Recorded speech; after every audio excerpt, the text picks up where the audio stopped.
പ്രകടന പത്രികയിൽ പലതും പറയും. അതൊക്കെ നടപ്പാക്കാൻ പറ്റുമോ, നടപ്പാക്കേണ്ട കാര്യമാണോ എന്ന് ആദ്യം കേരളത്തോട് ചോദിച്ചത് BJPയുടെ നേതാവ് ശ്രീ PS ശ്രീധരൻപിള്ളയാണ്. അതിനുശേഷം പല കോൺഗ്രസ് നേതാക്കന്മാരും അത് ആവർത്തിച്ചു. ഇവിടെ തന്നെ 2 ദിവസം മുമ്പ് പെൻഷൻ വർദ്ധിക്കും എന്നുള്ള വാർത്ത പുറത്തു വന്നപ്പോൾ ബഹുമാനപ്പെട്ട UDFന്റെ കൺവീനർ അടൂർ പ്രകാശ് പറഞ്ഞത്, ഈ പ്രകടന പത്രികയിൽ പറഞ്ഞു എന്ന് വെച്ച് ഇതൊക്കെ വർദ്ധിപ്പിക്കുന്നത് ശുദ്ധ മര്യാദകേടല്ലേ എന്നാണ് ചോദിച്ചത്. ഇന്നിപ്പോൾ പ്രതിപക്ഷ നേതാവും അതുപോലെ KPCCയുടെ പ്രസിഡന്റും പറയുന്നു ഇത് വലിയ തന്ത്രമാണ്, കുതന്ത്രമാണ് എന്നൊക്കെ പറയുക.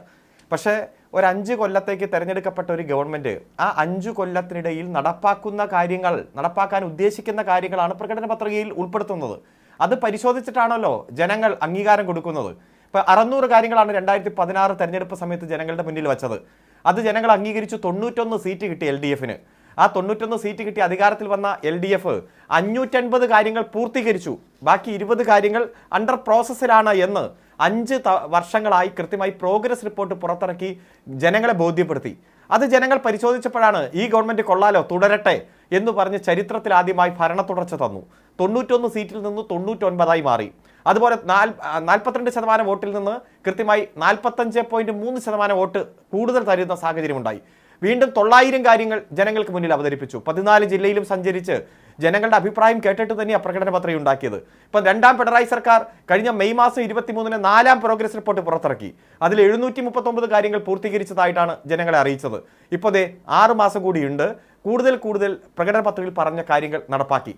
നമ്മൾ ആദ്യം ചർച്ച ചെയ്തു. പ്രകടന പത്രികയിൽ പറഞ്ഞിരിക്കുന്ന ഉറപ്പാണ് ആരോഗ്യം, ഉറപ്പാണ് മികച്ച വിദ്യാഭ്യാസം, ഉറപ്പാണ് ജനക്ഷേമം, ഉറപ്പാണ് വികസനം, ഉറപ്പാണ് കരുതലുള്ള ഭരണം, ഉറപ്പാണ് പച്ചക്കറി കൃഷിയിൽ സ്വയം പര്യാപ്തത, ഉറപ്പാണ് ആരോഗ്യ സുരക്ഷ, ഉറപ്പാണ് പാർപ്പിടം, ഉറപ്പാണ് പവർക്കെട്ട് രഹിത കേരളം, ഉറപ്പാണ് കായിക പുരോഗതി. ഈ 10 ഹെഡിങ്ങിൽ പറഞ്ഞ കാര്യങ്ങൾ ഓരോന്നായി കൃത്യമായി നടപ്പാക്കുന്നു. ബഹുമാനപ്പെട്ട കോൺഗ്രസ് പ്രതിനിധിക്ക് വേണമെങ്കിൽ ചൂണ്ടിക്കാണിക്കാം, നിങ്ങൾ പറഞ്ഞിട്ട് ഇന്നത് ഇതുവരെ നടപ്പാക്കിയില്ല, ഇനിയുണ്ടല്ലോ 6 മാസം നടപ്പാക്കും. ഇപ്പോൾ ചരിത്രത്തിൽ ആദ്യമായിട്ടാണ് വീട്ടമ്മമാർക്ക് പെൻഷൻ. എന്താ പലരും പറഞ്ഞു ഇതൊക്കെ നടക്കണ കാര്യമാണോ? ഇവിടെ 32 ലക്ഷത്തിലധികം വരുന്ന വീട്ടമ്മമാർക്ക് പെൻഷൻ കൊടുക്കാൻ തീരുമാനിക്കുക. അപ്പോൾ 62 ലക്ഷം പേർക്ക് ഓൾറെഡി സാമൂഹ്യക്ഷേമ പെൻഷൻ ഉണ്ട്. അപ്പോൾ 96 ലക്ഷമായി. അതുപോലെ തന്നെ യുവജനങ്ങൾ ഇവിടെ നോളജ് മിഷന്റെ ഭാഗമായി തൊഴിലിന് കണക്ട് വർക്കിന് വേണ്ടി തയ്യാറായിക്കൊണ്ടിരിക്കുന്ന ചെറുപ്പക്കാരികൾക്ക് 5 ലക്ഷം പേർക്ക് 1000 രൂപ വീതം മാസം കൊടുക്കുക. അത് 5 ലക്ഷം. അപ്പോൾ 1 കോടിക്ക് അപ്പുറത്തായി. ബഹുമാനപ്പെട്ട കോൺഗ്രസ് പ്രതിനിധി മനസ്സിലാക്കേണ്ടത് 18 വയസ്സിന് മുകളിലുള്ള ജനസംഖ്യ കേരളത്തിൽ 2.5 കോടിയുള്ളൂ. ആ 2.5 കോടിയിൽ 1 കോടി 5 ലക്ഷം പേർക്ക് പെൻഷൻ കൊടുക്കുകയാണ്. ഇത്രയധികം കരുതലുള്ള ഒരു ഗവൺമെൻറ് എവിടെയാണുള്ളത്?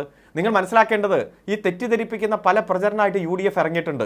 1980-ൽ കർഷക തൊഴിലാളികൾക്ക് പെൻഷൻ കൊണ്ടുവന്നത് LDF ഗവൺമെൻറ് 45 രൂപ, 87-ൽ അത് 60 രൂപയാക്കി മാറ്റി, 96-ൽ അത് 120 രൂപയാക്കി മാറ്റി, 2006-ൽ അത് 500 രൂപയാക്കി മാറ്റി.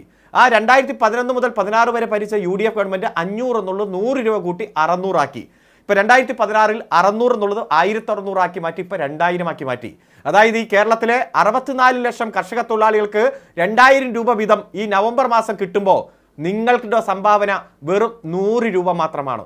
അത് UDF ഗവൺമെൻറ് പോകുമ്പോൾ 18 മാസം കുടിശ്ശികയായിരുന്നു എന്നുള്ളത് ഇപ്പോൾ പകൽ പോലെ വ്യക്തമാണ്. 2014 നവംബർ മുതൽ 18 മാസം നിങ്ങൾ കുടിശ്ശികയായിരുന്നു. അതിൻ്റെ എല്ലാ രേഖയും ഞാൻ അയച്ചു തരാം.